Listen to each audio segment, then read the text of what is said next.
మహాత్మా బసవేశ్వర స్వామి జయంతిని శనివారం బేల మండల కేంద్రంలో ఘనంగా నిర్వహించారు. స్థానిక మహాత్మా బసవేశ్వర చిత్రపటానికి ఆ సంఘం నాయకులు పూలమాలలు వేసి నివాళులర్పించారు. ఈ సందర్భంగా సంఘం అధ్యక్షుడు మాట్లాడుతూ బసవేశ్వరుడు సమాజంలో కుల వ్యవస్థ, వర్ణ విభేదాలను, లింగ వివక్షతను సమూలంగా వ్యతిరేకించిన అభ్యుదయవాదని అన్నారు. బసవేశ్వరుడు తన బోధనల ద్వారా సమాజంలో అనేక మార్పులకు శ్రీకారం చుట్టారని పేర్కొన్నారు. సమాజంలో సమానత్వం కోసం పోరాడారన్నారు. వర్ణాంతర వివాహాలు ప్రోత్సహించారని, ఆనాటి సంప్రదాయ వ్యవస్థను వ్యతిరేకించిన వ్యక్తి అని కొనియాడారు. जयंती आहे. महात्मा म्हणजे खूप मोठा आत्मा आहे.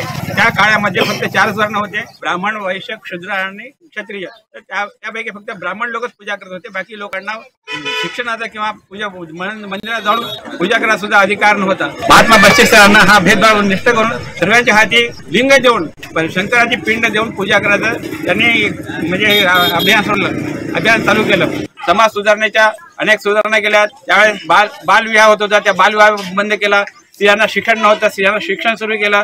जातीभेद नष्ट केला.